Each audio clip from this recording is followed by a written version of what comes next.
It's Sea-Duck Again is brought to you by Hackensack Brewing Company and their Imperial Pilsner Auga, which was created in honor of the legendary DJs The Awesome Two. Thick Crates, pure hip-hop satisfaction. Check out their limited edition new releases available now on Instagram. Weaponized Records, an independent music label serving up underground hip-hop. The revolution will not be televised. It will be weaponized. And the Spitslam Record Label Group. The Spitslam Record Label Group, a Chuck D situation. Catch us on your favorite streaming platform, on Bandcamp, or visit our official web store at spitslamrecords.com. All releases are available digitally or on CD, with select titles available on vinyl and cassette. The Spitslam Record Label Group. Throwback to the future sound.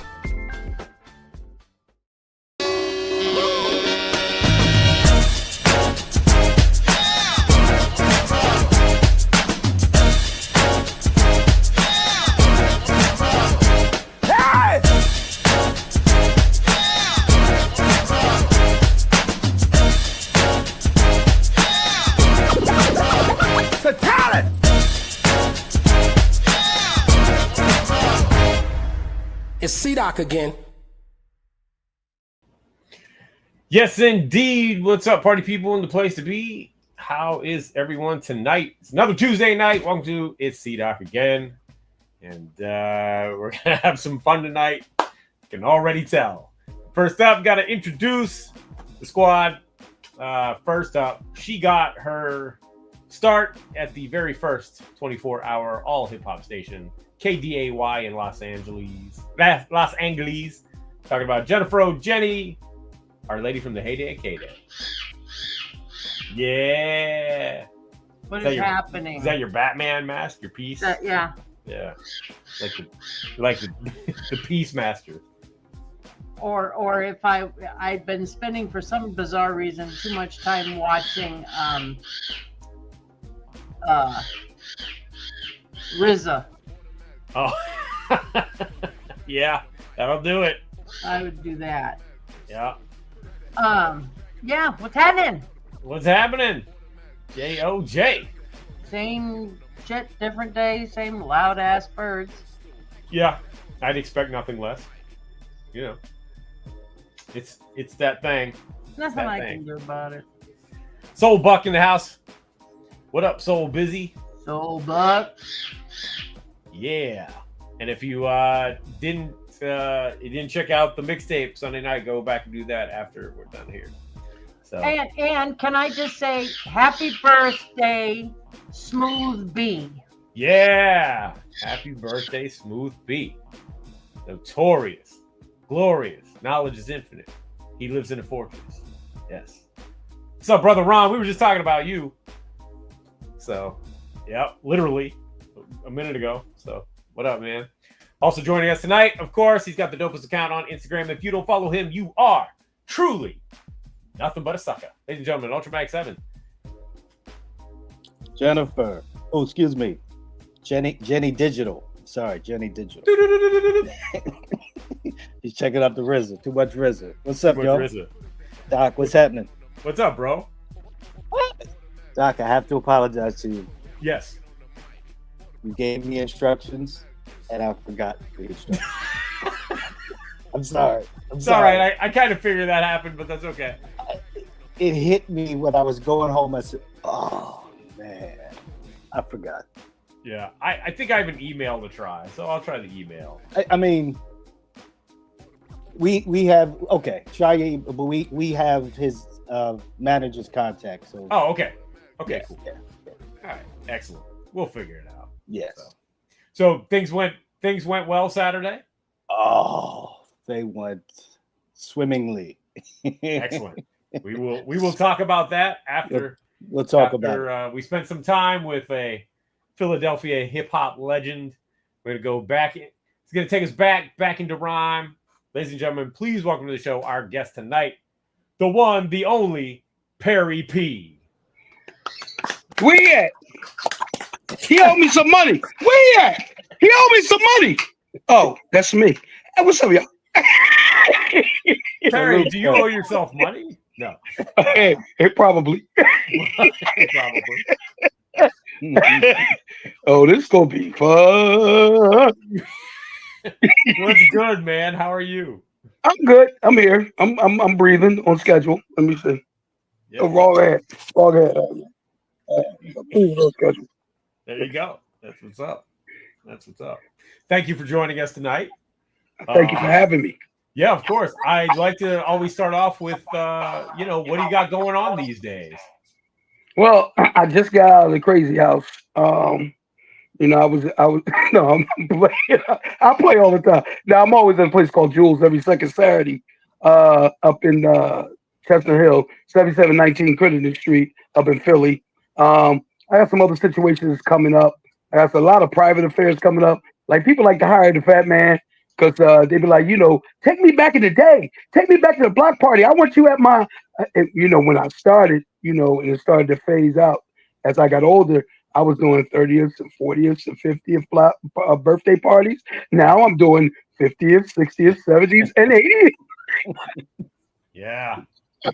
Because I told somebody before, I'm like, you got to understand, when I was 30 or when I was 20, that person that's 70 is 30.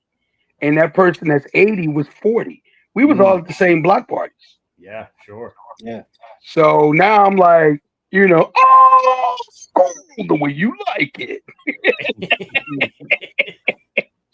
Yes, I do voiceovers too, and I'm like, for all departments, I do everything. Yeah, that's why, I was telling you about Chuck. Chuck was like, how do you do that? I was like, I don't know. I was just born an idiot. That's what my mother always told me, you're just stupid. I'm like, I know, thank you. And Jenny cracking, she's like, oh, this motherfucker's stoned. I don't cuss like my brother Schoolie, but I am stupid. Yeah. I am stupid. My mother told me, and God bless her soul, she's gone now, just buried her 4 days ago. But her famous line was, you're stupid. I was like, if I knew I was stupid, don't you think I would change? What'd you say? Nothing. That was the extension cord queen. Ooh, had that before. Yes, and that's what made me rap, to stay out of the house, stay away from her. Well, Wow. okay. Well, let's get into that. That's a good segue. Mm-hmm. Can we talk about the getting into rap, getting into hip hop? Well, actually, before hip hop, I used to listen to Jocko on the radio when I was a little boy, and he would go, Jocko, where you been? I've been out in space and back again. So I was like, I can do that. And then the Wolfman Jack going, Wolfman Jack, bring back with the midnight special. And I would listen and say, I can do that. So I was doing that, imitating them a long time. So when rap came, where people were doing it, I was at a house party and was like, throw on the record, I can do that. Yo, my Parry P in the place to be, that blah, blah, blah. But I don't even rap like that no more. But anyway, and that was like, you're doing the thing, that thing you do. So then I later found out that Jocko was Doug Henderson, who was a famous radio personality, WDAS-FM. That's his father. And I admired Doug Henderson because I was like, it's Doug Henderson, WDAS-FM 105.3 high. This is Doug Henderson. I wanted to be like Doug and Jocko. I wanted to be on the radio. Come to find out, they're father and son. Like when I met Doug for the first time, I'm like, yo, man, I love Jocko, and I wanted to be like you. He said, that's my father. I said, what? And I geeked so hard. He started cracking up. He said, but look, I'm going to tell you something. You the man. I'm like, no. You the man. No, Perry, you the man. No. You the man. No. Dude, you just rap. You just do it. I was like, yeah, but you're the man. We had about a 20-minute you the man session. So, but that's how I really got into it. And I really didn't know what I was doing. And then I started hearing, the stuff from New York, and I was like, oh, and they called it hip hop and da-da-da-da. And okay, I can do that. And I've been doing it ever since 1979. Well, before that, I didn't know what I was doing. But, professionally, and I'll say professionally, when I started getting paid, it was 1979. And if it was in the summer, I was 13 going on 14. I wasn't quite 14 because my birthday's in December. And generally everything we did was at a block party. So when I tell people I started when I was 13, they're like, that don't add up. It's not 1979. My birthday's in December.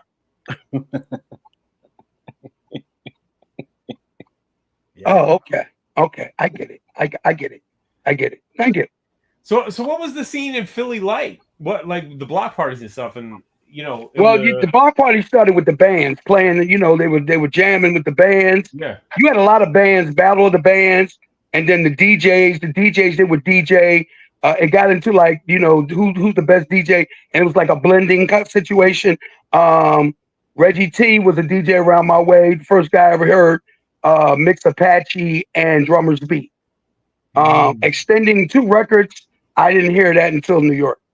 Like taking 2 records, and but actually blending, I heard in Philadelphia. Gotcha. Wow. Okay. Yeah. So they were okay. And when I started, I started with a group called the Disco Boys of Funk. I was with a group called Enterprise One. I was at a block party one time, and I was DJing with Disco Boys of Funk, and Cosmic Kev was across the other way, and we were battling. The music was like this. They boom, boom, boom, boom. We come on. Kev, let's dance. Let's dance. I mean, we really got blown out. So Kev's cutting, I said, hold up. Can you do this? And I just started rapping. And Kev was like, so the next time I go to a block party over in Mount Airy, and I see, this is when I first meet Cosmic Kev, DJ Gary O, rest in peace. He just recently passed, like right after my dad last year. That was a double bubble. And then Grand Tone, who also passed, who was the father of DJ Diamond Cuts. And we were all in this group where I got in the group. And Grand Tone was rapping. He says, you rap? I say, yeah. He said, here's the mic. And he gave me the mic. And I just started doing my thing. Next thing I know, Cosmic Cat, Parry P, Grand Tone, Gary O, all the other brothers, the GMF. We had a big group. And we were, that's basically when we were born. And, it was like, it just took off, man. All you heard was Cosmic Kevin, Parry P from that point on. Because Grand Tone kind of just faded out. I want to be a family man, take care of my wife and kids and whatnot. And, I that's what he did. But we did make that record with Jazzy Jeff. But, that was, that Kev didn't want to spend. So the beginning of that record ain't really nice. But anyway, so it's a lot of like, MC Breeze is another woman. I got nothing but love and respect for MC Breeze. MC Breeze took me on my first tour. Him and what's her name?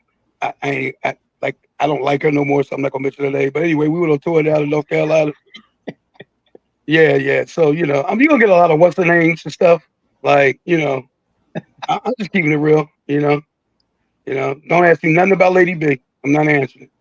Oh, okay. Let me throw this one. No, no, I answered. I give her a props. I give her. No, I'm playing. If you got something to say, but I answer the questions in regards to her. She don't like me, and I just reciprocate. Gotcha. I mean, I tried to be like, hi, what's wrong? How you doing? How you feel? Hi. What did I do to you? Your head's bigger than the planet. It's cool though. Okay. All right. Hey, it's cool. How you doing? I'm doing shows. Ladies and gentlemen, that guy in Chelsea Joe. Wow. Yeah. Hey, listen, man, you're just a radio personality. It's a corny ass record.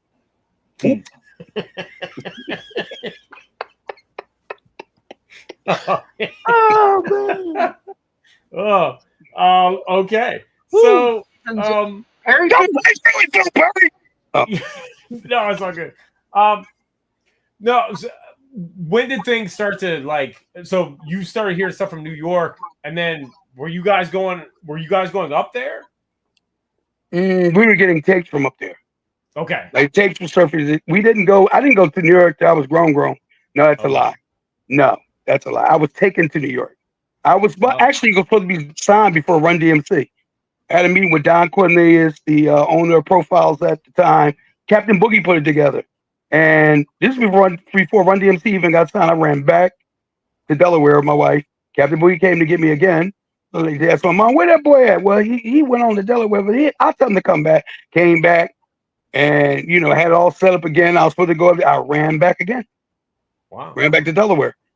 Performed in front of the State Building in New York for Newport Cigarettes back in the day. This is before KRS-One got signed because Bill of B-Boy Records let me hear KRS-One's tracks that were coming out.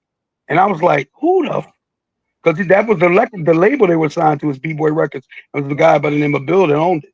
And I met him and I like, who is this dude is phenomenal. Like and now he's like, one of the foremost, like top of the key MCs, but I don't care. I'll battle whoever it pleases. I'll battle KRS and even Jesus.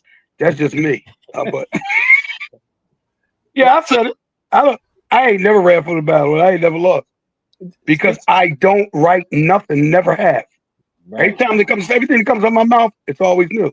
And my thing is, I can take your record and make it new. Any record that comes on, that's my longevity. Because a lot of rappers, I tell them, and I'm friends with a lot of people. They want to hear your hits. Like when you go there, I got this new record, and I want to try this. And they're like, I don't want to hear that shit. I want to hear, me. It's always new. It's like I don't have a hit record back. Because all they would want to hear is that one freaking record, 2 records, 3 records. Some artists are lucky; they had a longevity, and they've had longevity in this business. They have a lot of records that are hits, and they can continue to do it. But it just kills me. Like you're at a concert. I'm gonna try this new record out. There ain't that record in 50 years, but I'm gonna try this new record out, and I hope you like it.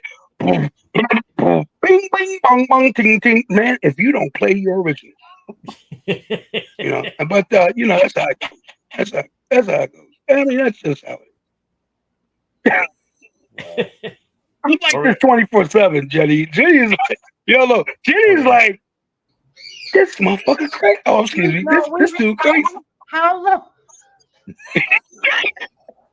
Yeah, listen, she wasn't ready for this. Like, because when we talked, it was like, hi, how are you? Yes, okay, sure, no problem at all. Yeah, I'll be there.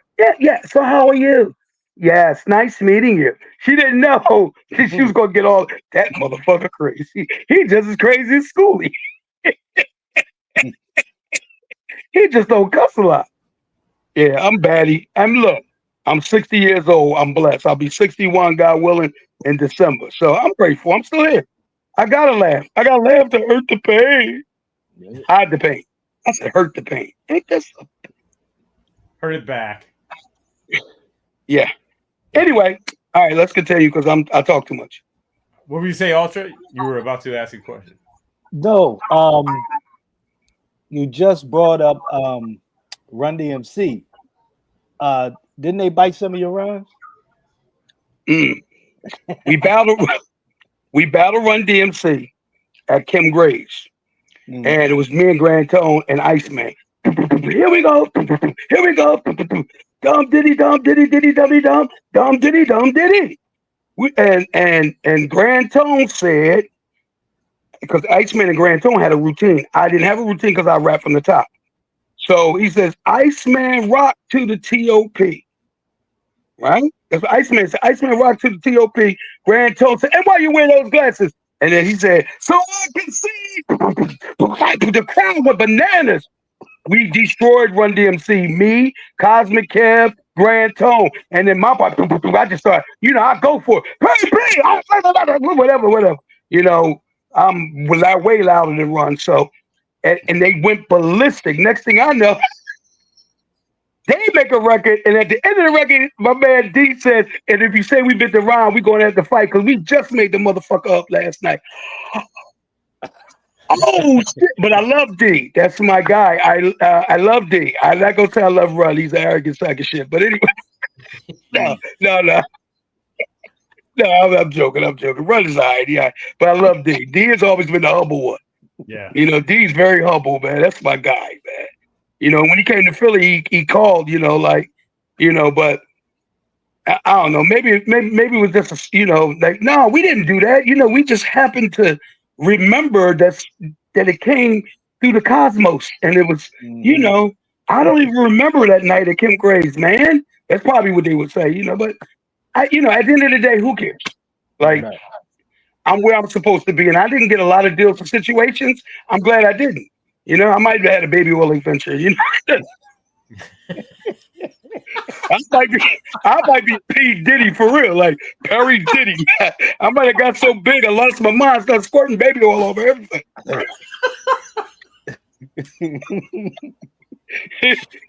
Oh. They be like, "There go baby oil, boy. Yeah, to beat y'all, and you don't stop. I'm gonna squirt this stuff a lot." No, I'm joking. Chuck D says he went to the Wynn Ballroom and said you rocked the 2 floors for hours back in 1984. Yep, that's when I first met Chuck. Chuck D. He was working for us. He was a promoter. He was promoting Spectrum City DJs. He was a promoter. He gave me the card, and he gave us "It's Yours." It was a I believe it was a 45 with a 33 hole. It was a promo copy, and we put in Gary put it on. It's like and like it's yours.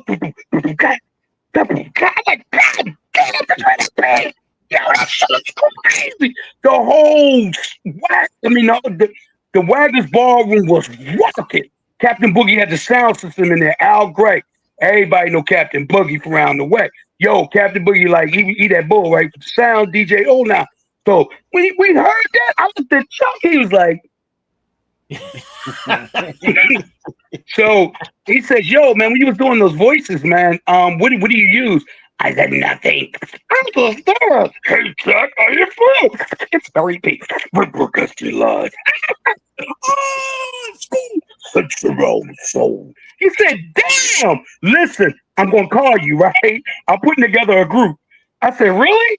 They said, yeah. I'm gonna send you what a contract looks like on Party Time Records.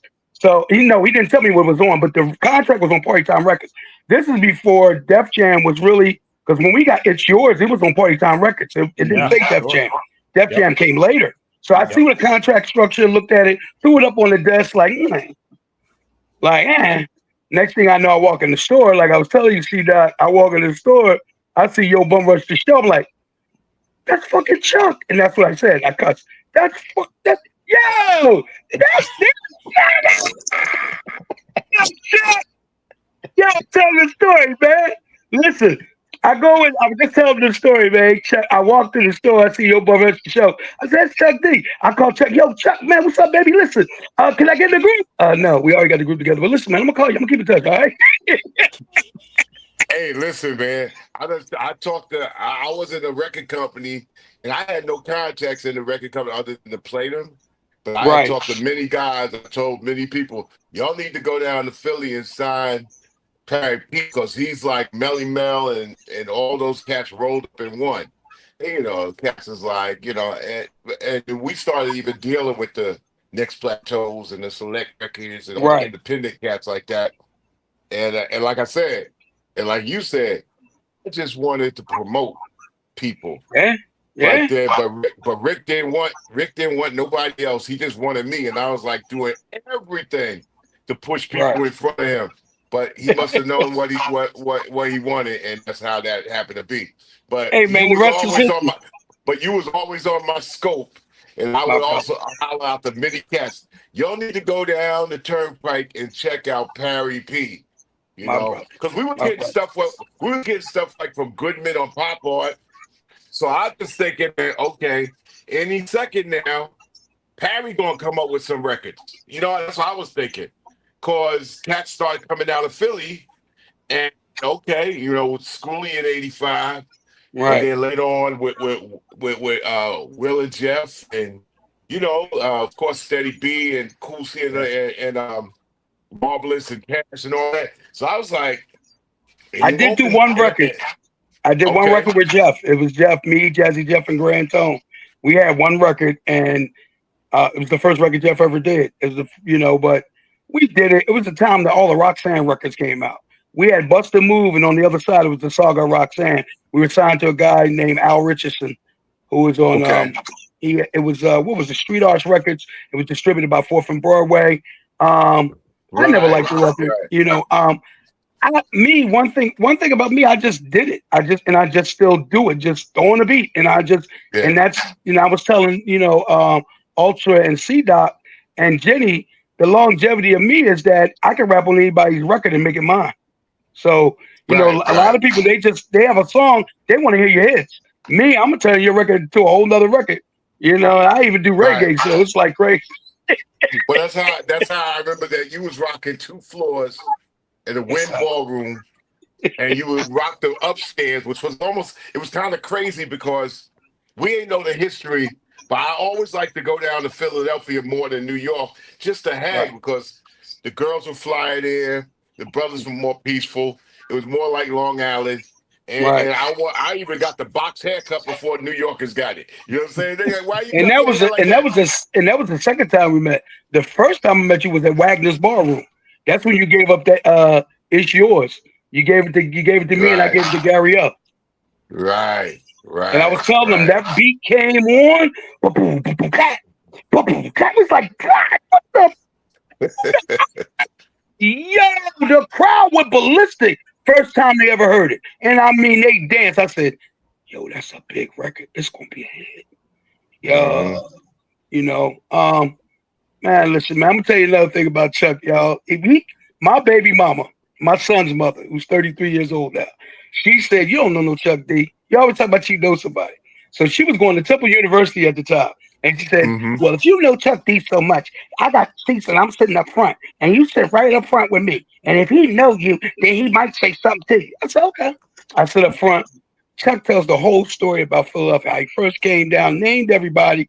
He said, you know, and one of the first people I met was that guy right there, Parry P. She went. Yeah. I said, close your mouth for something fly in it or I'll put something in it. Yep. Hey, listen, man. Every time I went to Philly, listen, that was a nickname that was just the city of brotherly love. But coming out of Long Island in New York, I really seriously felt that. Every time I go to Philly, I feel better. Every time I leave Philly, I feel better because I left Philly. You know what I'm saying? It's like, and I can say quite the opposite about New York. Philly, to me, I love Philly. I love them. I've been there all my life. But when I get to New York, I get better love. I come here, that's just better. Yeah. Philly's weird. But yeah. Unless you're doing an event and you're killing it, then and the party's over. Yeah, okay, bye. Yeah. You know, but it's a Philly thing. We don't like our own, but we love everybody else. Well, I definitely came out of Philly talking about you. I done talked you up so many years, man, back then, especially back then when I was like, well, you know, because I think was promoting. So we went down to Philly and saw like DJ units that was just like ours. But, you know, like y'all were together. We was doing it on Long Island. Remember, our rivals were New York. You know what I'm saying? We Long Island.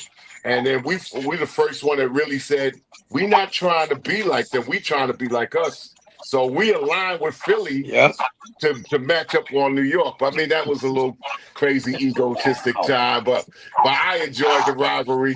We even had the Rap Olympics back there, but one thing we always knew, they said, you know what?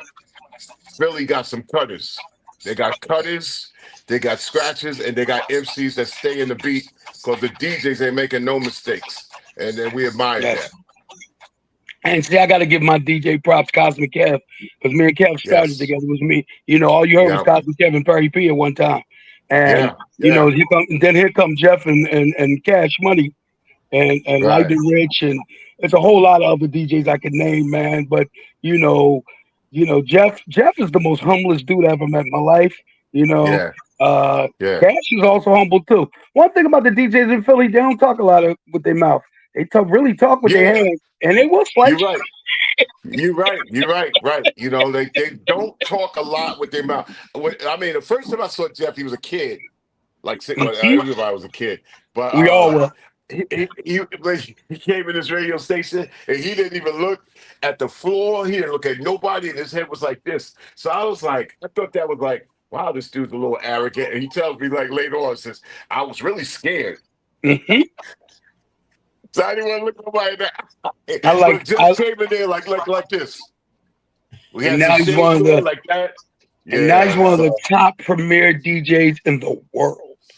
Yes, indeed. Him and Cash. Cash Money. I seen him on billboards in Tokyo. I'm like, yo. He's like, yo, P, man, stop tripping. That's such a good dude. Matter of fact, he hit me up. I'm starting the magazine. I'm gonna sign off right now. I just came in to salute my brother. I love you, man. love Nothing but respect for you, family. Likewise, and also the crew, C-Doc, Ultra, Jenny, and But yo, while and you're here, salute. while you're Yes, here, ma'am. happy birthday to you. Oh, thank you. Yes. Happy Thank you. birthday, brother, and Hey, many more, man. yeah. Thank you. I Because you appreciate my old head. You my old head, so. That's I'll own that. I'll own that. And thank you. You know the thing about it, man. I always will talk highly of you. And Same here, like brother. I said, not enough is also said about Cosmic Kev either. So great that you always bring up his name and salute that as well. Well, And he tell big on the radio everybody, now. He calls it Strictly Skills Kev. He on the old, like, the respect I got for Kev is he transcended generations. Like, now he's talking about, oh, let's do it for the baby. Yeah, I'm saying, let me hear that rap. So yeah. he's doing his thing. Kev, my bad. I love it. Well, you tell him I said hello, okay? And all the due respect Yes, to sir. him, all right? No I doubt. salute y'all. All right. My Thank brother. y'all. One love. Peace. All right, One.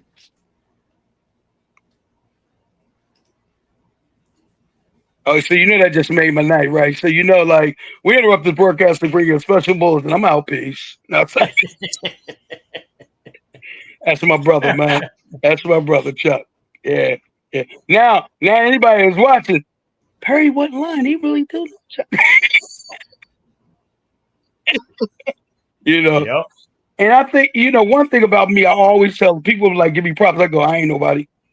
Because I never thought I was anybody, and I still don't. I'm just, like, people say, I'm your fan. I'm a fan. I tell them fans is in the air or in the window. You're my friend.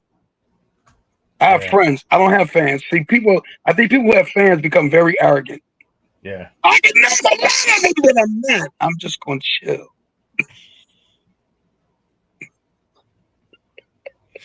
Yeah. Yo, y'all just crazy with me. It's cool.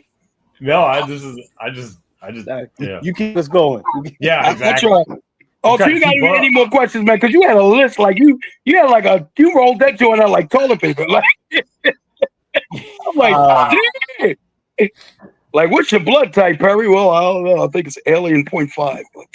You know a question I got. What's that? Somebody over here, like they got bombs, like I'm in Beirut. Somebody's hold on.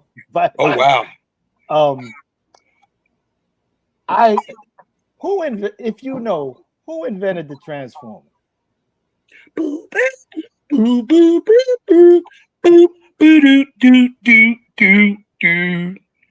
Well, I'm gonna say DJ Spinbad because it's the first time I heard it. And not because I'm a mixed villain and he's a mixed villain, and my man Nicky Butters, my current DJ, is the mixed villain, and I can go through the whole mixed villain. No, but the first person I heard do it was Spinbad. And I think he did it and everybody expanded on it, or they did it a different way. Here's the thing with the Transformer. At this point, Philly did it. I think we should leave it like that. I think really, instead of us separating, Philly did it. We're all Philly. That's the problem. Philly MCs, Philly DJs, Philly did it first. And let's run with that. Philly did it first, okay? Because the separation, man, like we always separate now. Well, me. I'm like, what you, Johnny Gill? It's a Philly thing. Oh, no, that's my. Same thing. You know what I mean? No, y'all gonna have me imitating Charlie Mack in a minute. Yo, what's up, baby? How you doing, baby? What's up, baby? Listen, baby. Listen, baby. Listen. I love you. I love really. No. You're not listening. I love you. Listen, I'm gonna call you back. I love Charlie, man. That's my guy. I had to do Charlie, man, because he has a very distinctive voice, man. Charlie like 7'9" or some shit. That nigga big. Yeah. I mean, that brother is very tall. He's very, very tall. Very tall. Very tall. Very tall. He's the first alpha limo. That's my guy. And welcome to the Parry P Clown Show. Hi, I'm your. Listen. Diddy ain't said shizzle. Like, all she's doing is this. Clutching the pearls.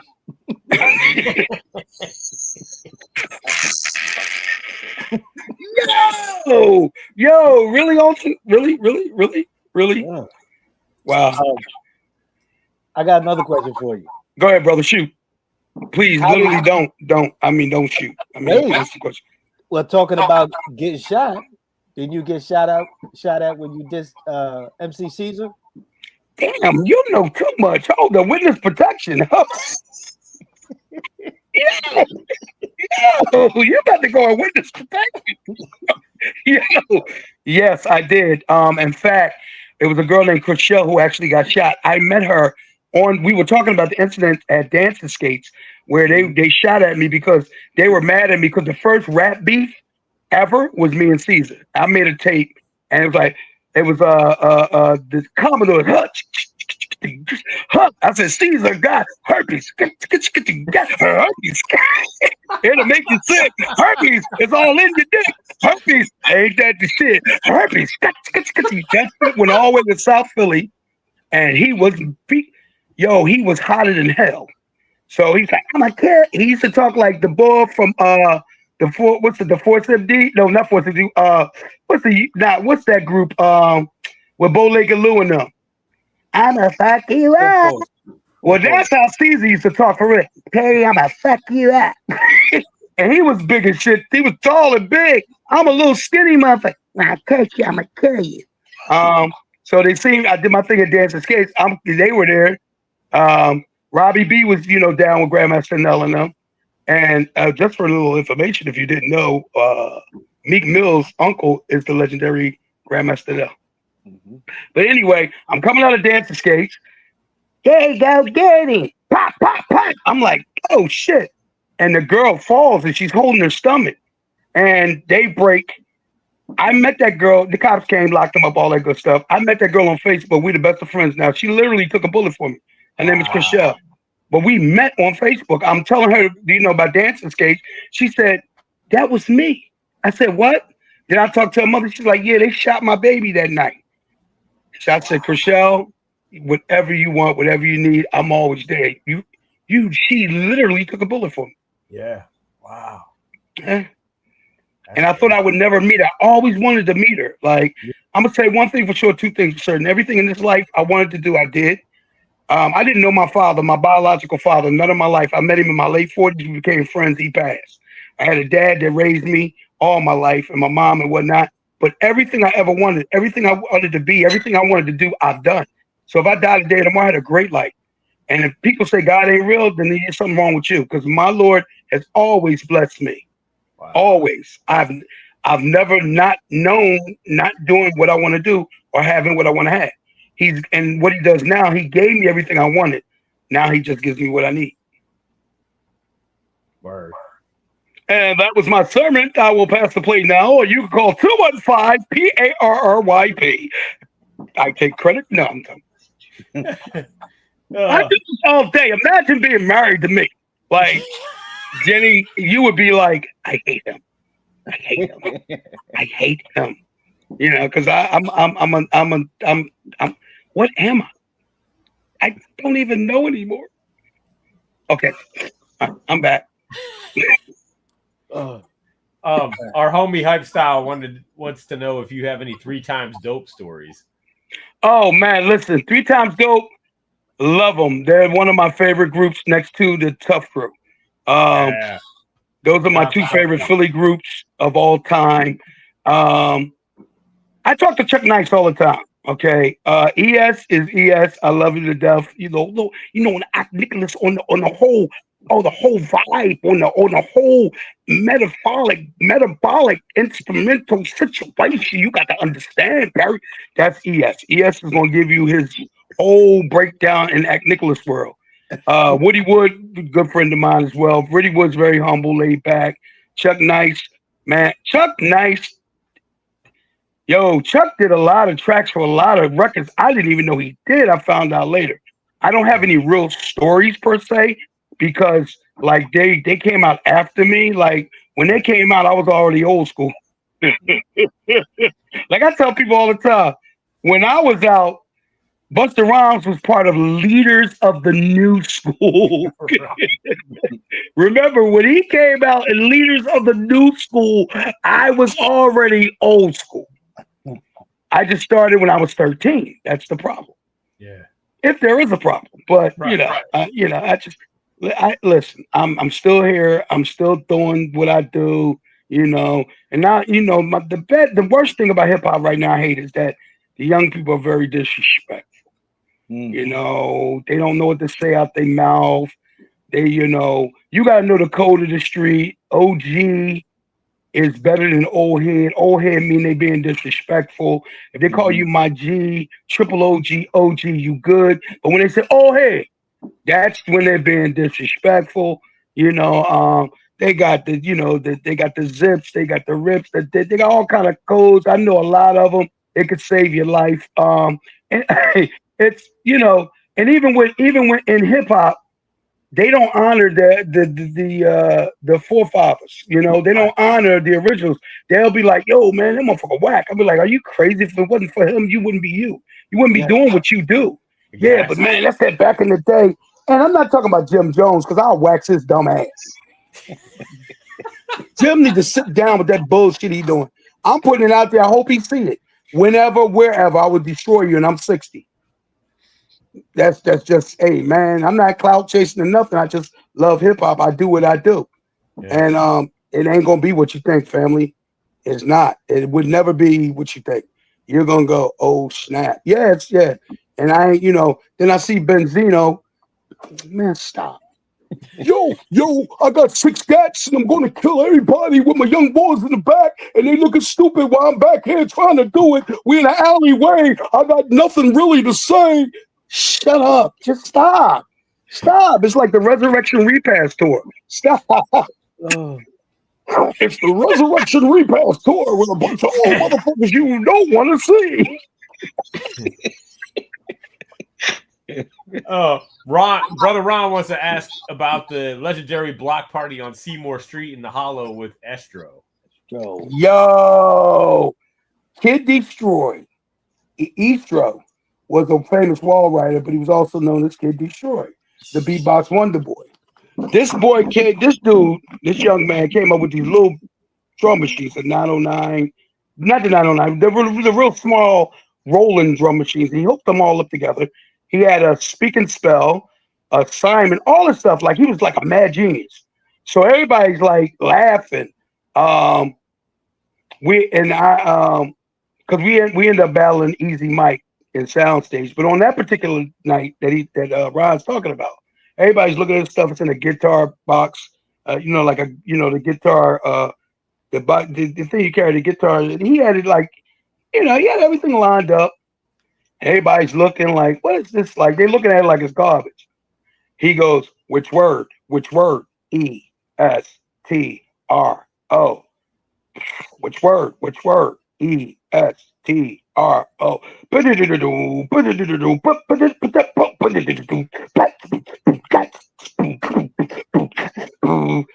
like everybody like, yo, then this dude start playing Kano. I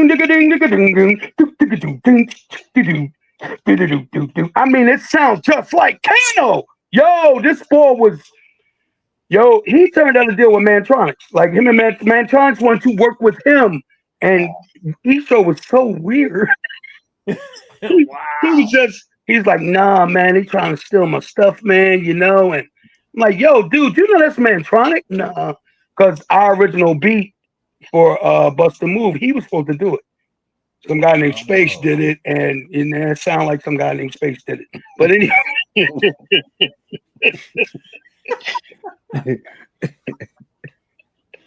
Right. Yeah, but when Estro did his thing on Seymour Street, bro, it was the beginning of who the hell and what the hell. And all of a sudden, everybody just started pulling out beatbox. Everybody had a beatbox now. Everybody, drum machine, I'm sorry. The drum machine, that the drum machine thing started. Everybody was doing anything, but couldn't nobody touch Kid Destroy, man. I'm talking about if it was to be played, he could play it. That dude played Headhunter. I'm like, how the and I mean, it really sounded like Herbie Hancock. like that was a great time, man. It was a great time to be a young man, young kid, teenager. Great time, man. Our block parties was packed. But when I tell you packed, no incidents. If it was a rumble. And maybe every now and then somebody got stabbed. Maybe. But other than that, it ain't like now. Now it's now you couldn't get your Perry. I'm having a block party. I guess you having it. Oh, you ain't coming? Huh? Oh, my phone don't work. My phone. Hold up. We got a bad connection. Woo. Jenny's still like, he's crazy. Yep, I'm crazy. Yeah. Parry, tell us about the story of English movie. Like how did that happen? Uh-oh. Say it again because we blacked out. Tell us about the movie, the story. Oh, we locked. Oh. He froze. Froze up. Man. Yo, it was like Beirut over here. Oh. Yeah, Soulbuck said it was fireworks. Say it one more time because I blanked out. Oh, I said, tell us about the movie, the story of English movie. How that happened? What happened was the BBC came down here from London and they filmed us on Style Street. They got they got with Lady B. Lady B told them who was who. And you know, like I said, I will give people credit for what they do. She said Parry P and Cosmic Kev, yada yada, this, that, and the third. They came, they filmed it. We did it on Style Street. Cosmic wasn't there that day. I don't know what happened. Gary O DJ, and you know, we did in the Scanner Boys, and we're on Series Black. It actually was an Emmy Award-winning documentary. They got an Emmy for that. So I'm part of an Emmy Award-winning documentary. I'm broke, and I'm part of an Emmy Award-winning documentary. And my pictures are in the Smithsonian too, but along with your grandfather. Yes, the late great Franklin Guitar Hubby. Boy, you witness protection program. Yeah, my grandfather. It was called the National Folklife Festival, and my grandfather did that festival in 1974. I turned around and do it 10 years later in 1984. Wow. And I found out he was there. I never met my grandfather because my mother was estranged from her father. But, you know, matter of fact, here's the story of English right here, the poster. It's right there. Wow. There go my old ass right there with the Smurfette and Tammy Riley. And that's the poster. My old show. Yeah, so it actually did happen. It was real, you know. That was not a Parry P lie. Actually, I don't lie. People think I do. Because, you know, a lot of stuff don't even sound. You ain't do that. I actually worked for Death Row. So I got that flat. I saw that. I was going to ask. Yeah, over 20 million records sold. You know, the Spooks. I found a group called the Spooks. What's up, JD? If you want to hear my man JD from the Spooks, I actually discovered the Spooks, and they went overseas to sell a whole bunch of records overseas. They did really well. In the States, you know, they did, you know, and that was my dumbness because when I filled out the contract, I'm young, I don't know nothing. I ain't worried about no overseas. Just make sure my money here in the States right. They sold all the records overseas. They went gold and platinum everywhere overseas.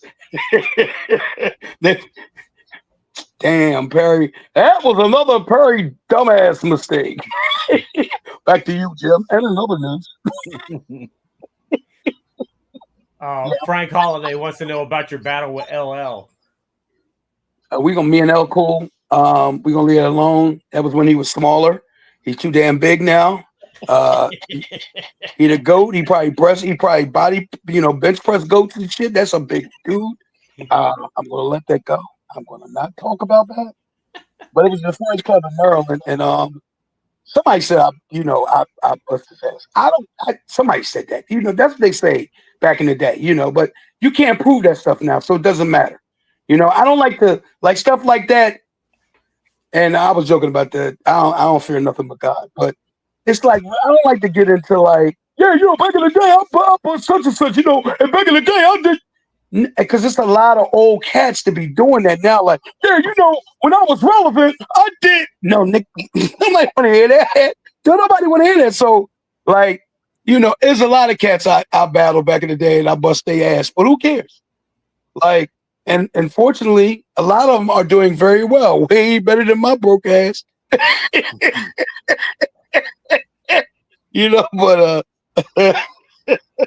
just keep it in a dime, like. Because I hear rappers, they be like, yeah, I remember the time, I battled DJ No Legs, man. I bust his ass. Who cares? Who cares? Yeah, back in the day, if it wasn't for me, Jazzy Jeff wouldn't do this, and Cash Money wouldn't, I invented the. Who cares? Is what you doing now. Right. What are you doing now? Absolutely nothing. So, I mean, again, LL, God bless him. He did his thing. We with the 4-H Club in Maryland, Kev did his thing. I did my thing. And, it was what it was. Next thing I heard, when he came to the after midnight, he said, I'm the great innovator, microphone dominator. My name is LL, manipulator, innovator. Got a soul, but sure, except for all the mighty MCs. That was it for me, right? I said, God damn. Yo, he killed it. He murdered that joint.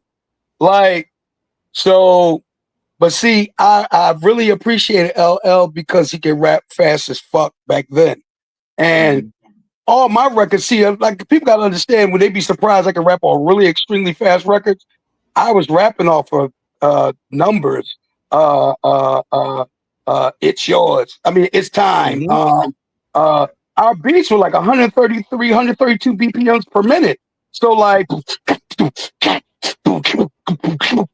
you had to rap fast or you would sound fucked up.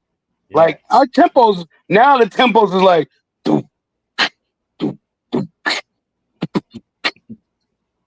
yo, I killed 7 people yesterday. I killed everybody around the way. And I'm going to kill your mother, your brother, and your cousin. I'm going to kill your father. Oh, where's the Weston? What the fuck did that nigga just say?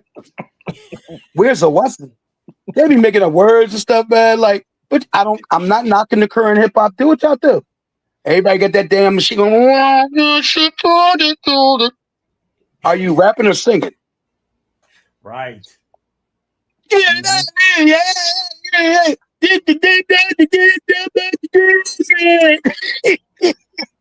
I'm like, what the fuck was that? You might as well, Dolly, it's so nice, Dolly. Bring my man back.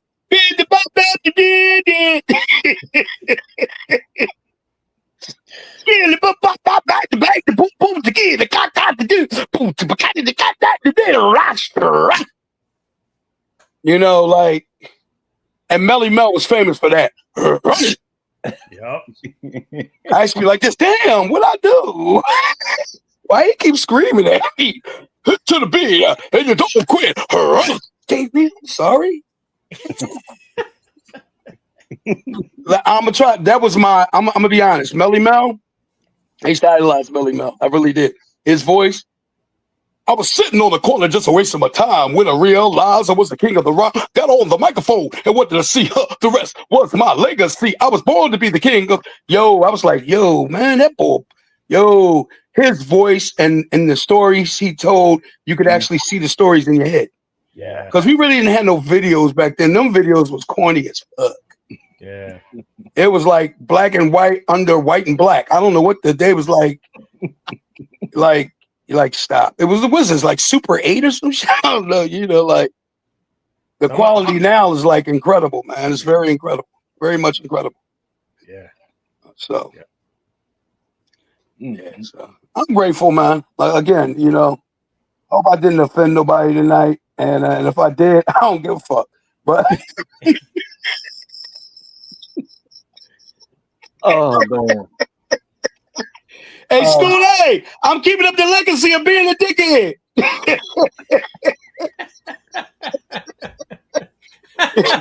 Schoolie somewhere going, that's my brother. That's my brother. He's an asshole. He's a fucking asshole. That's what Schoolie be like, yo. Because every time Schoolie see me, go, hey, Perry, Well, you're a fucking asshole. I'm like, thank you. Yeah, I'm gonna have a bunch of people wanting to beat me up. Try it. You gonna get your ass whipped by a senior citizen.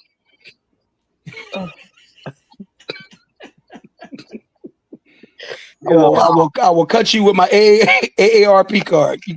I'm good. I'm like on some ninjas. Be an AARP card sticking right inside, right next to my social security card. How did you meet Lil Rodney C?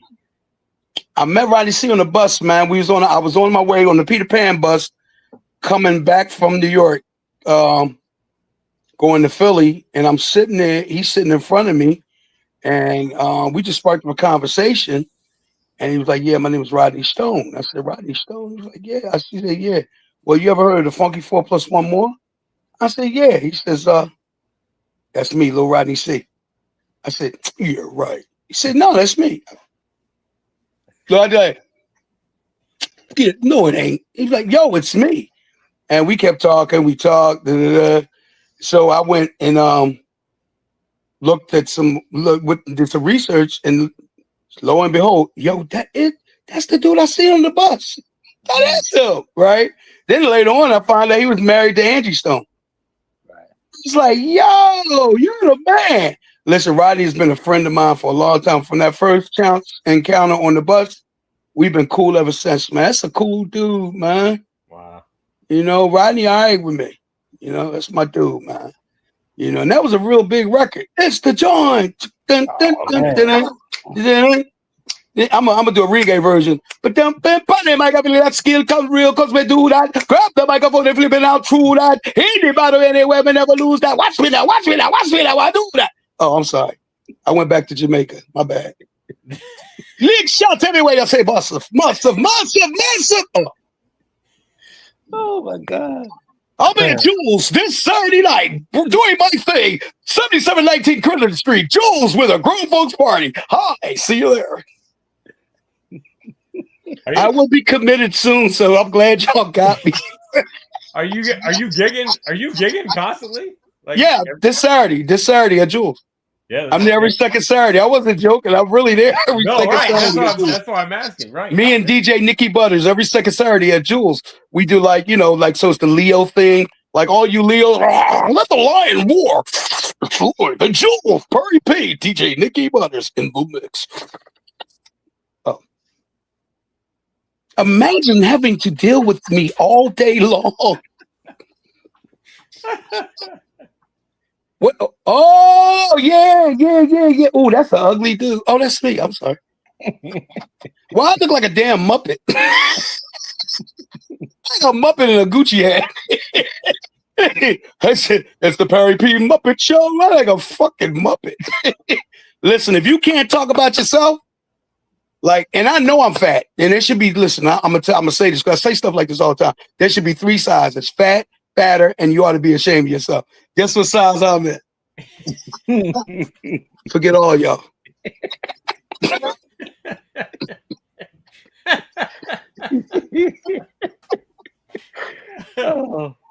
Yeah, I know. Listen, I know. It's a thing we do. We call busting. We bust on each other. We talk shit about each other. But what I do is I get all the fat jokes out before you can do any fat jokes. Now you're done. I talk about myself. I just talk about myself. Yeah, I know I'm fat. That's right. I'm fat. I'm really fat. I'm so fat. There's no words for it. It's just fat.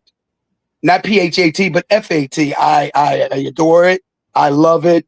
I was skinny for a long time. Now I'm, it's Fat Parry. And I'm going to rap a song for you. No, I'm joking. Shout out to Snook Chaos. That's my nephew.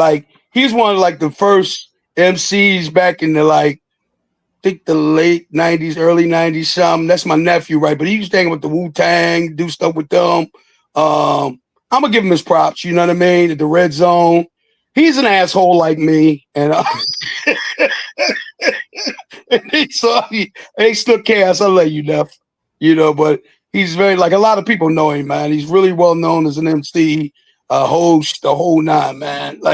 He was one of the, on the pinnacle of hip-hop back in the day. He also was a booty broker. If you don't know what a booty broker is, he was a pimp. Anyway, Booty broker. That's what we call it. A booty broker. He used to have a dances. They was called the Platinum Bunnies, and I called him the booty broker. There he is, the booty broker. But he don't want to be remembered for that. I'm just making everybody remember that. Anyway, don't tell me nothing and don't want nobody to know it. Didn't this interests me. You work with Corrupt. Did you?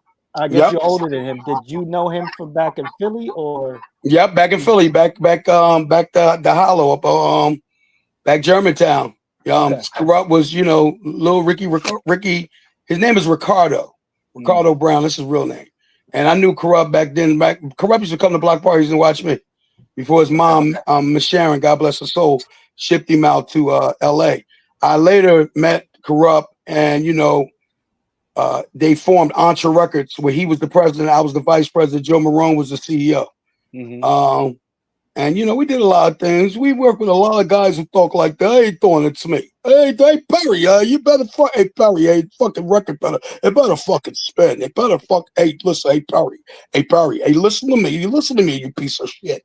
What I do? You ain't do nothing yet. That's why I'm calling you a piece of shit. You better get shit done. You fucking, you're cabatos, you're stu nada. I know all the words too. I used to hang with them guys. But anyway, moving forward, I plead the fifth on everything I just said, and that's funny.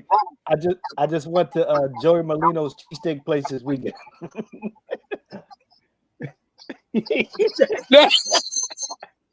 Hey, Joe the guy. Joe the guy.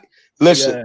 I have a lot of good conversations with Joe. I mean, he had a cheesesteak. Man, that's not his first cheesesteak place. He had a place right up here on Washington Lane in Stenton, and him and the late great Ep Creed, who was Linda Creed's husband.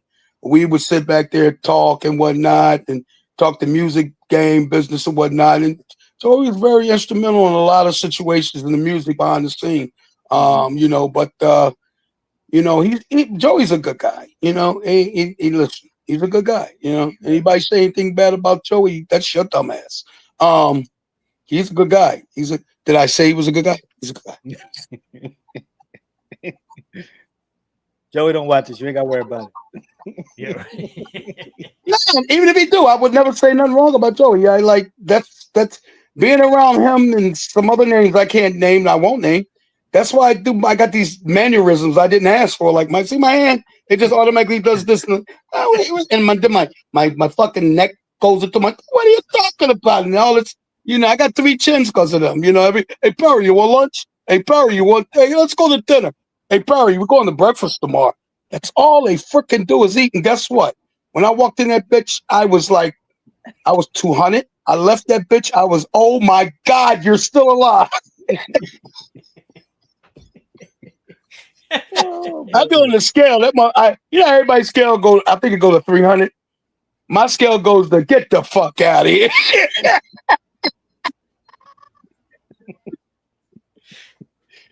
Oh man.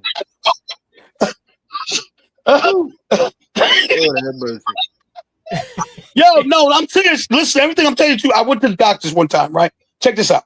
I went to the doctors, and you get to the nurses. So I know they're looking for the worst shit to be wrong because I'm fat. So they go, I say, I don't have none of the shit you're looking for. I don't have high blood, hypertension, high cholesterol, diabetes, none of it. Yeah, come on. They check my blood. They do everything, all the little tests right there on the spot. They all got this look like this. Wow, what's wrong? You don't have anything. I know y'all wanted to just give it to you. Y'all just was so happy, like, I'm going to kick this fat bastard. He's going to bleed grapefruit. Nope. I don't have nothing. I'm just fat. I'm just. I'm the missing fat boy. Don't worry about it. Got it. We're gonna do the. They're gonna do the Fat Boys movie and shit. I would definitely be Buffy. I'm about big as Buffy now. I'll be like, I definitely could be Prince Marky. I'm light skinned. Oh, Light skinned. Like, look. Hey, C-Doc will go, yup. Damn, I thought you was my man. It's cool. It's cool. It's cool. You're not light-skinned? Yeah, I'm light-skinned. C-Doc, C-Doc said, I thought you was Muslim. I can smell the pork chops over here. You're lying. Nah. Come on, you're not as light-skinned as me, so. No, you bright-skinned. It's a difference. Yeah, I am bright-skinned. That is true. Yeah, you're bright-skinned. It's a difference.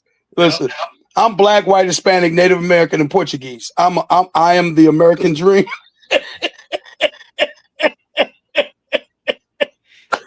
Oh, snap. Shout out this is why, listen, this is the first podcast I've ever been on. Really? I turn them down. I go, no. Yeah. Now, usually I don't do them. I really don't do them. I didn't want to do them, but, you know, it's Jenny's fault. Jenny's fault. She's so convincing. You're going to get your fat ass on this show, and that's just the end of it. Oh, it sounds about right. The commissioner. That's why we call her the commissioner. She's very persuasive. Very persuasive. Very, very persuasive. She's acting like an angel now. You see how she over there like, as soon as I get off here, he talked too fucking much. Well, that is the point of the show, so. So you got any more questions, man? Because I'm gonna answer them all. I'm already in trouble. I think I've seen pitchforks and lit torches outside my house already and shit like I'm pranking. How long were you doing promotions for? You did a lot, right? Yeah, I was doing marketing promotions for. Oh man, I used to work for Steve Rifkin, SRC. I worked for A&M. I did the Weeby Club, and I did the whole promotion for when that movie came out. I worked for what is that? When I started with Janet Jackson's when she was signed over there to Virgin Records. I actually bought the Velvet Rope to Philadelphia, literally on the bus. I bought the CD, and I had to get it simultaneously played on Philly 103.9 and Power 99. I was on Philly 103.9. They wanted Power 99 to play it first. Of course, I let my station play it first. Dwight Bibbs and what's my man, AJ Savage called me like, you're fired. I'm like, oh, really? Okay. I told Mike Fox. That's when I learned the Power Radio program director. Whatever he said, they called back and said, Perry, I'm sorry. I know what he said because he told me later, Perry, I'm sorry. You're fine. Your check's in the mail. It's coming. I said, Mike, what did you say? I told him I was going to not play everything they had on Virgin Records, including Luther Vandross. He went down the list. He said, everything. If they didn't put you back on the I said, Mike Fox. And I did Little Joe Records. Of course, Death Row. When I tell you, I had every label at one time. Rough Nation. Yeah, Rough House, Rough Nation. I actually worked there for a minute when it was Rough Nation. I was the vice president over there with under Chris Schwartz. And my man Ernie Samadamore was the president at the time. Me and Ernie came from Antra, so he brought me with me. Hence the last name Ernie Samadamore. We're gonna stop right there. He brought me with him. Hey, Perry, you're going with me, okay, big Ernie. So I found the music business is about connections. It's about relationships. The same thing with the radio. You know, it's about relationships. Not what you know, it's who you know, and what you can prove. Yes.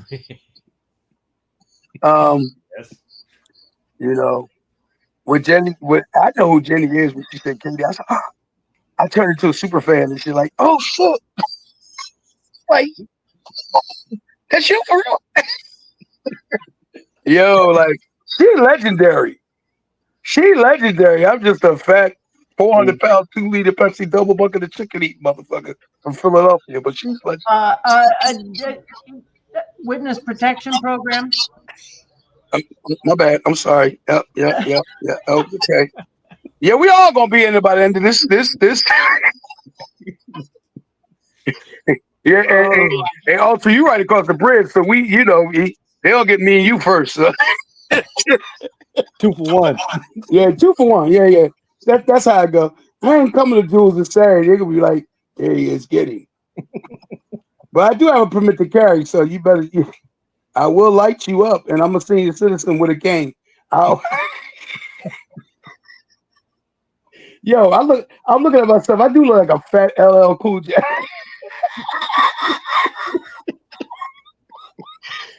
Oh.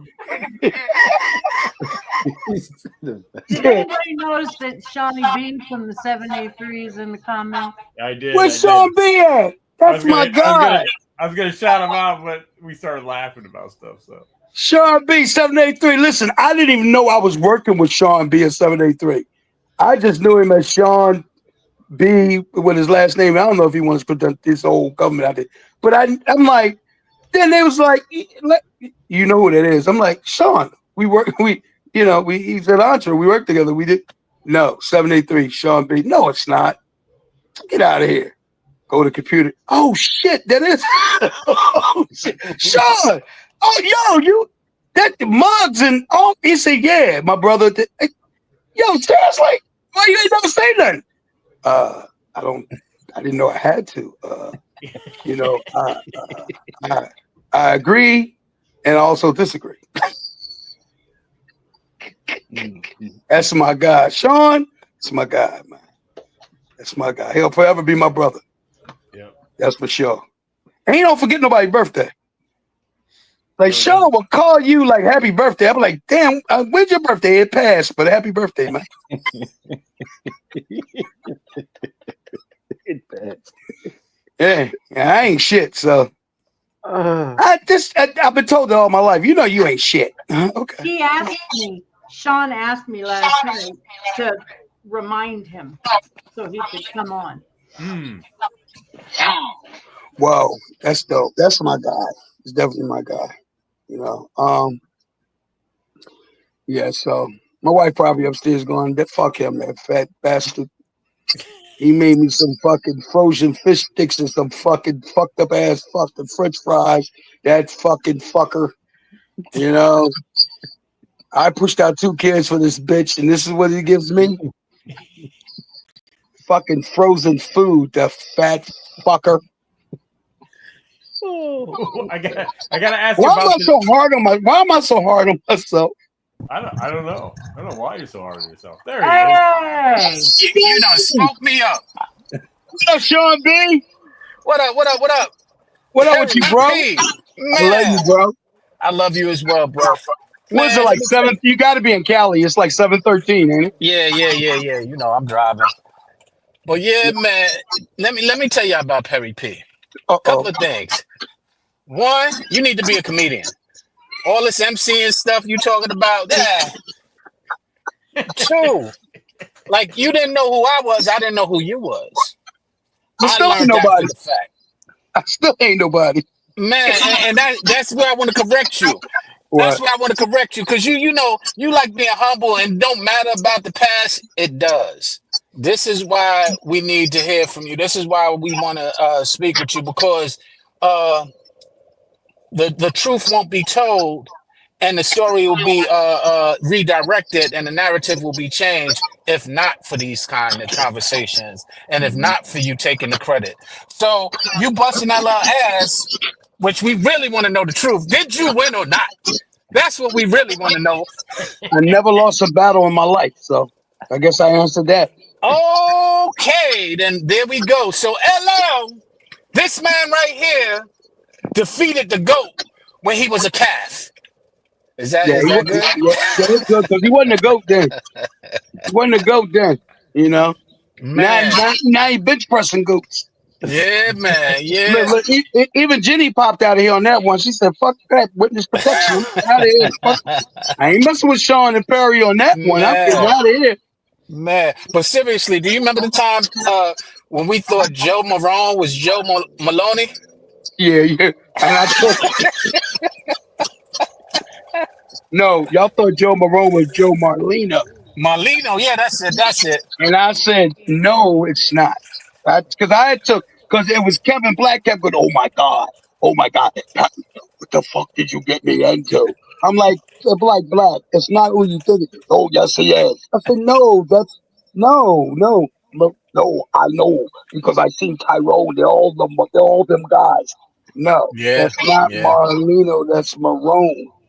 Little Joey is Then there were some other names that came around that I won't mention that I'd seen on Fox 29. I became friends with them. Yeah. Actually, like, especially when they used to have his meetings in the boardroom. Yeah. Yeah. Yo. Now let me tell you, although he did not get credit for it, I got the credit for it. Him and I, A&R, Space Boogie, were corrupt when we was at Entra. He was the VP. I became the general manager. We did. He did the spooks. He did all. He was the A&R. He was the head A&R. I just ran around with the cat, so I wound up getting the credit. But he was the one who he came up with the sequence. He's brilliant when sequencing. By the way, if y'all didn't know, when it comes to sequencing, he's brilliant at it. Not to mention, that's also where the core DJs start came from, because they had something called that DJ Ran, who was in the office with us, and DJ Scrap came up with, called the Technicians. And that was the blueprint of the core DJs, which currently exists with Tony Neal and them. And Perry was part of all of these things. He worked with a lot of labels that he didn't mention. In the scope, he had that account, which included Death Row. We did DreamWorks. This is just things that we did together. Entra, DreamWorks, Interscope, A&M. When we did Interscope, remember we had with Floetry, and Sean B put me on the project, right? So we were doing the Floetry, and I'm all right. That's DreamWorks. Yep. But there was that one record. All I want to do is say yes. I kept telling Sean, that's it. Yeah. That's the one. That's the one. They didn't want to go that route. Sean went back, said whatever he said. That was the next single, and that shit went all the way to the hill. I never got my goddamn plaque. Yeah, don't feel bad. No, nor did I. But you know what? Yes, we did make that go platinum. It was gold when we was there. We took it to gold, but then it ultimately went platinum. And we were the foundation of starting that whole promotion. It was through DreamWorks. I was the head of the rap department on DreamWorks, and Perry and I was working it together. Floetry was one of them. Swiss Beats had a compilation album that came out. The first single was Ron Isley with Bigger Business, and that was jumping. But we also had Blackstreet Wizzy Wow, and that's the label politics is what failed Swiss Beats from having a bigger album at the time. Yep. And everything that Sean did, he always pulled me in. Like the whole Twism thing. A lot of people don't know Shaq had his own label. It was Twism, The World Is Mine. Yeah. And actually, Shaq came to Philadelphia. I think, Sean, were you with us that time, Shaq? We walk in the pizza store and the guy didn't know who Shaq was. Like, he's the biggest thing in the world, right? And the guy kept looking down, and we're all looking, waiting for him to acknowledge this is freaking Shaquille O'Neal. Like, he blocks out the sun when he walks in the pizza store. Like, the guy goes, what's up, man? How you doing? You know Shaq. And the guy, we look at him and say, what do you want? This is World Cup pizzas. And we're looking like this guy didn't know. And somebody goes, do you know who that is? He goes, no, who is it? He said, that's Shaquille O'Neal. No, it's not. He looked up, he says, oh my God, because the whole time he never looked up. He looked up and went, oh my fucking God, it is. Yeah, and again, like anytime Sean had a project, you know what I mean? He was like, yo P. Him and Kevin Black, and I'm forever in that, you know what I mean? And like Sean, that's my guy, man. Like I was just telling him, Sean, you'll call and be like, happy birthday. I'm like, oh, thank you. When's your birthday? It just passed. Oh, I'm sorry. December 13th. Yeah, see? He don't forget nobody's birthday. See that? See that? I know he's a Gemini. I don't know. Is it June 20th? See, I double the 10, dumbass. Double the 10. You would have had it. You would have had it if you doubled the fucking 10, you fat fuck. Oh, I'm sorry. I'm bipolar schizophrenic. We have a lot of good memories. I have a lot of good stories and a lot of good times with Perry.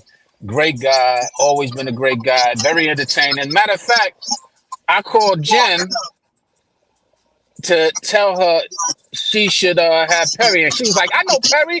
Chuck talk about him all the time. And I was like, hold on, I'm gonna get him on the phone now because I will forget if I don't.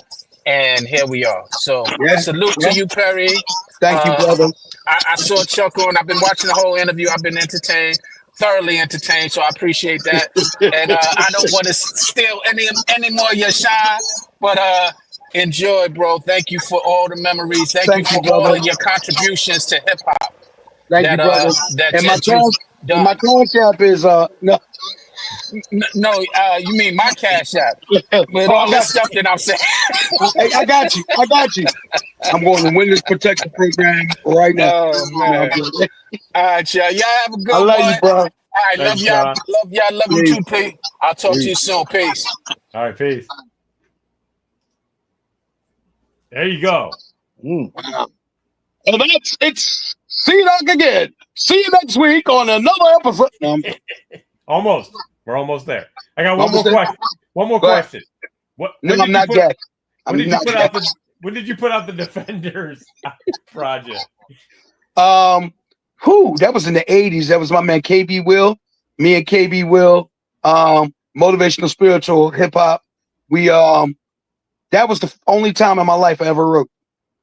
Oh, And really we had meaningful records. Like one of my verses was like the homeless, the poor, the suffering and oppressed struggle every day and still get less. Our race is losing, still never winning. We came out lost from the beginning. Freedom from slavery, modern day blasphemy gave me a wage that made a mock of me. Still underpaid, beige and afraid. The media tells me a life it's a pity, but do nothing for those in Box City. I turn to God as the road gets thinner. Hypocrites say I rap and I'm a sinner, but why is your member still begging for dinner? Your world is material and I know your fate, because all you do is lie still past that plate to the children of Zion.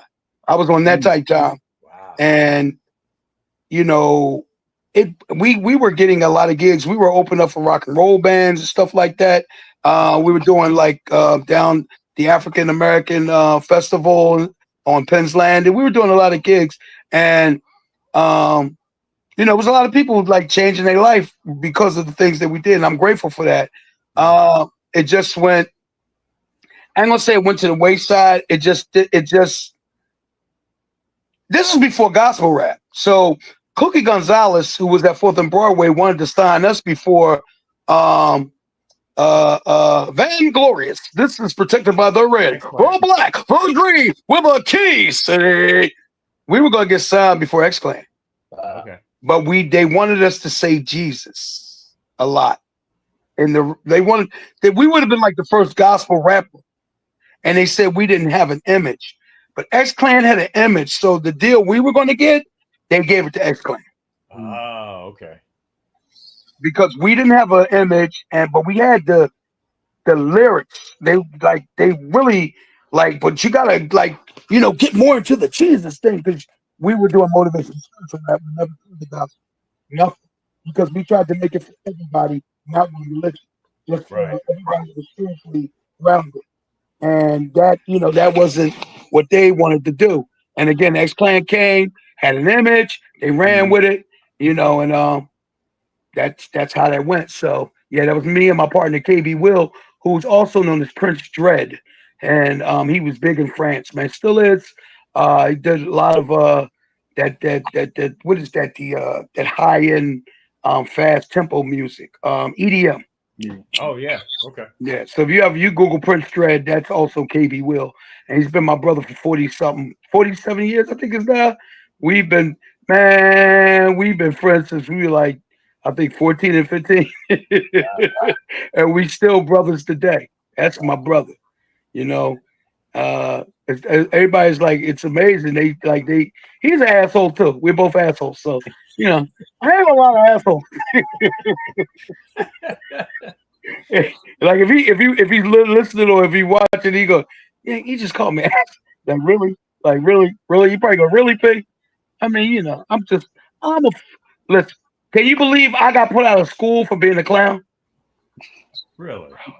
Serious fellas such as yourself? You don't say.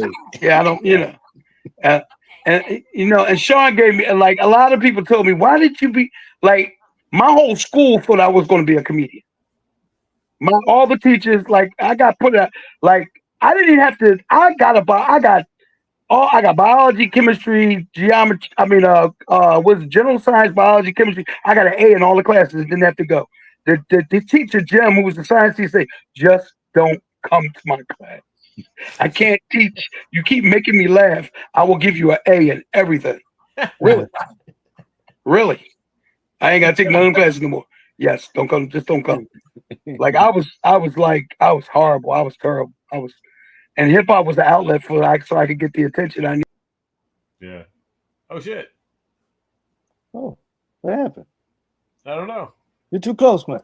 You're too close, man. Okay. Who kicked him out? My hand's been up here the whole time. Sean's still here. Yeah, Sean keeps coming in and leaving. I don't know. Maybe Perry ran out of juice. And he's grinning at the. You made him leave. Oh, here he is. Witness protection. Witness protection. That was them. That was them. Them guys. They got my phone. They got. Oh my God! They're coming to get me. Sean, help! I need. That was Joey Molino. See, no, you're gonna stop that. To leave that name out your mouth. That's my guy. But it was other guys with vowels on the end of their name. Not him. He's a good guy. He's a good guy. Not him. He has a great cheesesteak too. I'm telling you. Yeah. Absolutely. You're muted, Sean. No, Now they got Sean. They got Sean. Why am I screaming? What the fuck is wrong with me? Perry, anything else you want to tell anybody before we break out of here? I just like to let everybody know I'll be at Jules this Saturday with DJ Nicky Butters live, and we're gonna do the damn thing for the Leos. Doors open at 5. We're there from 6 until. Let's keep it real, make it do what it do, and I'll see you at Jules with a grown folks party. and can people follow you on social media? Yeah, they can get me on Parry.Parry. That's what I'm on everything. On TikTok. No, on TikTok, I think I'm Parry01. But on Facebook and Instagram is Parry.Parry. That's Parry. Parry. My name is Parry, not Perry. It's Parry. Parry P. Not Parry P. It's Parry. My mom said, where you get that bitch ass name from? I said, Mom. My mom was rough. Yo, my mom was rough. I was 5 years old one time. I'm like, Mommy, she said, boom, stop talking like a bitch. I'm like, oh, God. I am the poster child for child abuse. I'm telling you. Oh, man. Did we all laugh tonight? Did we have fun? We did. Thank you, Perry. Thank you, guys. I needed this, man. Like I said, just lost my mom. Buried her, was it 4 days ago, Friday? My dad died December 16th. That was 7 months ago. So it's been a 7 month, between the two of my parents dying. And, I'm grateful for this outlet. I'm grateful for you guys. And it helped me just like laugh away the pain and all that great shit. And, I didn't know it was going to turn out like this, like the Laughapalooza. But, and Jenny, I'd like to apologize for being an asshole. You thought I really was a really nice, educated, sincere, well-rounded, good speaking person. I'm a dickhead. I never said any of that. Okay, great. Then I'm an asshole. No, you know what gave it away? He's friends with Schoolie D.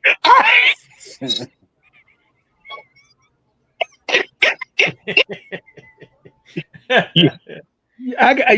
Listen. I had a ball, y'all. I really did. It's the only podcast I've done. Thank you. We're doubly honored then. That's Thank great. you. Thank you. Yeah, I don't do them joints, man. I don't do them joints. I don't know why. I just don't do them. Like somebody was trying to get me to do a whole podcast, and this is before Gilly and Wallow, which I have nothing but love for Gilly and Wallow. Gilly like my little brother. Mm-hmm.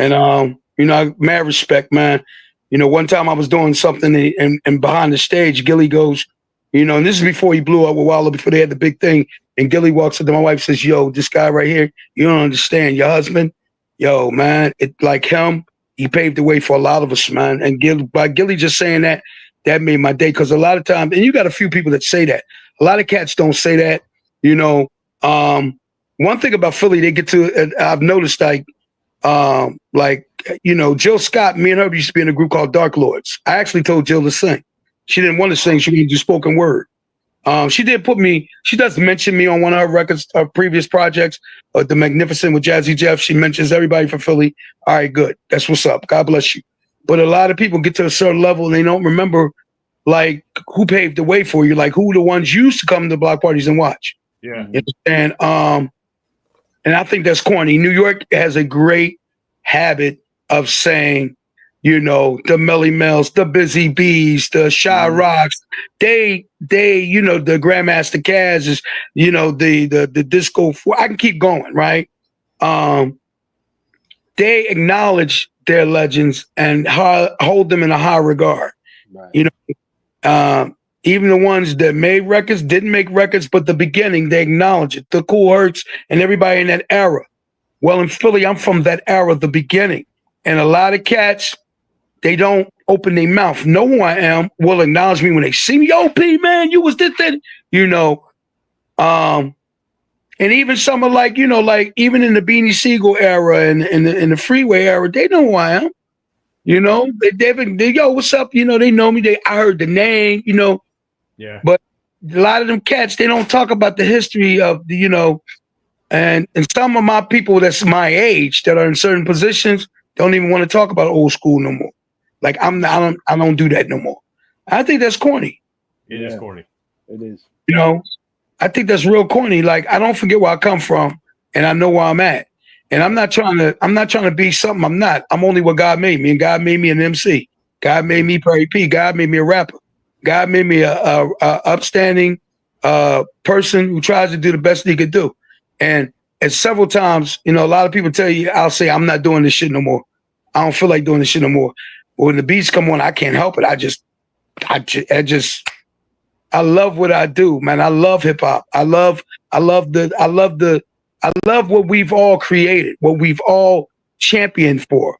Everybody on this podcast right now, right? All of us, and Sean and Chuck, and you know, a lot of the people that have chimed in, you know, we as a collective, we did this. You know what I mean? We did this. We did this. We started this. You know, and like Sean was saying, you know, and I get it. You know, because I'll be like, I ain't nobody. You know, because I'm also spiritual, and I know God don't give a rat's ass about none of this down here. Like I don't care who you was, we all the same in the grave. So, and I ain't never seen a U-Haul behind a hearse. So all your worldly goods and all the things you did, it don't matter. Yeah. As long as you did good and you try to do good with people, by people, you know, and that's the only part that matters, you know. And this, you know, I'm glad I took this time to be like a little serious, you know, but that, you know, I'm grateful, man. And again, thank you guys for having me. And y'all got LL Cool J looking for me now. Y'all gonna have Joey Marlino looking for me. What other names y'all was naming? Lady B knows that, you know, I ain't shit, and you know she already don't like me. So, but I did give her props, kind of, sort of, and oh man, fuck her and everybody else. That's I ain't cleaning that shit up, man. Fuck it. I'm 60 years old. I don't give a fuck. I ain't clean. I'm tired of biting my motherfucking tongue. Anybody don't like me, suck a dick on Tuesday. But if you like me, we friends. That's it. That's it. I don't, you know. And word up. I love y'all though. Thank you, Parry. What the hell? No doubt. Love y'all, man. Thank you for having me. Thank you, sir. All right, y'all. Peace. Take care. Peace. There we go. Yeah, I know. You get the dial on going on there. There it was. There it is. There it was. Yep. There it was. There it is. Parry P, y'all. Oh. The legendary Parry motherfucking P. Yep. I said on Tuesday. On Tuesday. Yep. Oh, Lord have mercy. Yes, indeed. So, Yeah, there you go. Ultra, real quick before. Excuse me, I'm yawning. Before You we already wrap, did. yeah, I know, man. Yeah, before we wrap things up, you want to talk about the prospective podcast that you recorded on Saturday? As you, well, the people, they may not know I'm speaking to the people. I do a podcast with my partner. What? With my partner, Carter Ranks. I'm sorry, I had a brain fart. I do a podcast with my partner. I'm still thinking about Parry, man. Yeah, I know, right. With my partner, Carter Ranks. It's in Center City, Philly, 2nd Street, at the Cobble Pass Pub. And this time we had Sadat X.